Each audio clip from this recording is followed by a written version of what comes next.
Election के result आने शुरू हो गए हैं। लगभग 27 साल बाद बीजेपी जो है ना सत्ता में लौट रही है, क्या कहना चाहिए?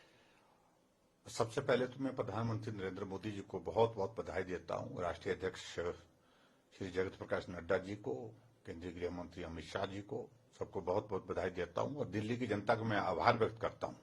एक लंबे अंतराल के बाद जो एक वहां अराजकता का माहौल बन रहा था लगभग 10 वर्षों से ज्यादा, आम आदमी पार्टी ने जिस प्रकार से वहां पर शासन किया और जिस तरह से भ्रष्टाचार के सारे रिकॉर्ड आज तक के उनने तोड़ डाले, जिस पार्टी का जन्म भ्रष्टाचार के खिलाफ लड़ाई लड़ने के लिए इस मकसद के साथ हुआ था, वो आखिरकार भ्रष्टाचार के उस दलदल में डूब कर दफन हो गई।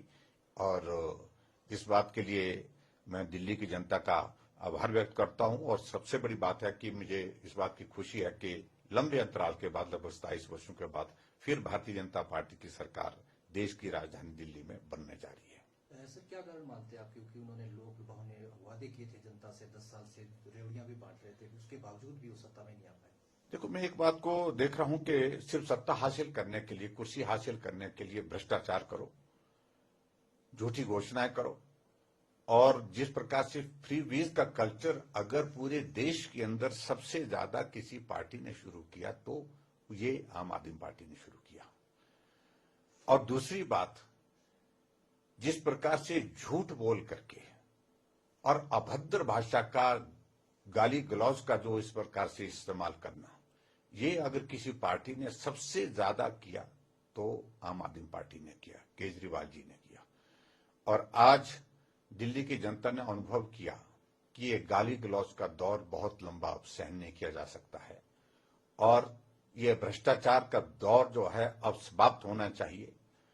जिस पार्टी ने सत्ता दिल्ली में हासिल की थी और जिस तरह के वादे उन्होंने किए थे फ्री वीज के माध्यम से, तो वो सारी चीजें जब पूरी नहीं हो पाई, उस दौर को समाप्त करके अब डबल इंजन की सरकार और भरोसे की सरकार नरेंद्र मोदी जी के नेतृत्व में, जहां देश में भारतीय जनता पार्टी की एनडीए की सरकार चल रही है, डबल इंजन की सरकार दिल्ली में बना करके दिल्ली के विकास को गति देनी चाहिए। इसलिए मुझे लगता है कि दिल्ली की जनता ने बहुत अच्छा फैसला लिया और मुझे इस बात की खुशी है कि बहुत प्रचंड बहुमत के साथ भारतीय जनता पार्टी वहां पर सत्ता में आ रही है। सर, आम आदमी पार्टी के जो स्टार लीडर थे, बड़े नेता थे, मुख्यमंत्री स्वयं भी पिछड़ रहे हैं, कुछ हार भी गए हैं, क्या ये करप्शन ही हार का कारण?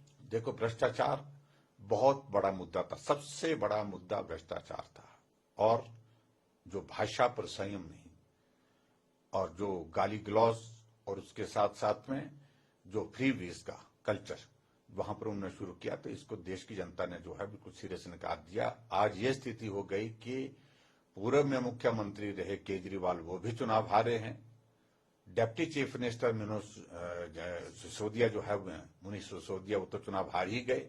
आतिशी, जो वर्तमान में मुख्यमंत्री बनाई थी, जो खड़ाऊ लेकर के मुख्यमंत्री का जो है कार्यभार संभालने के बाद काम कर रही थी, वो भी चुनाव हार रही है।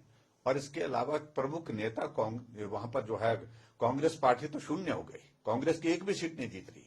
और वहां जो आम आदमी पार्टी जो सत्ता में थी, उसके तमाम बड़े नेता बहुत बुरी तरह से चुनाव हार रहे। कांग्रेस पार्टी का बेनिफिट भाजपा को हुआ है सर इस इलेक्शन में? देखिए, मुझे इस बार सारी चीज को लेकर के कह रहे नहीं, भारतीय जनता पार्टी किसी के भरोसे चुनाव नहीं लड़ती है। अपने बलबूते योजना बना करके चुनाव लड़ने की वहां पर स्ट्रेटजी बनी थी और उस स्ट्रेटजी के मुताबिक जो है भारतीय जनता पार्टी जीती है।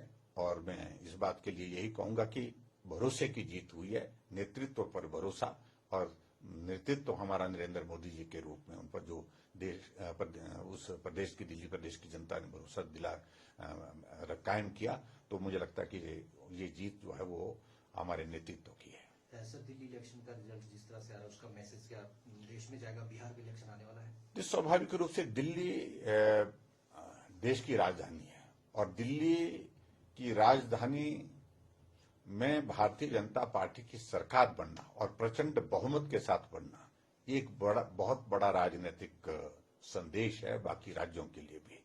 और आने वाले समय में जहां कांग्रेस पार्टी की सरकारें हैं 3 राज्यों में, उनके लिए भी मुझे लगता है कि बहुत बड़ा संदेश है। और इसका कांग्रेस को खामियाजा भुगतना पड़ेगा। जो बहुत उछल कूद कर रहे थे लोकसभा के चुनाव में, थोड़ी बहुत सीटें उनकी बढ़ी, जिसके कारण उनको लग रहा था कि बस अब तो पता नहीं कि बस वो बहुत करीब आ गए। अब दिल्ली में ही उनकी क्या स्थिति है, इस सारी चीज की तस्वीर हमारे सामने आ गई।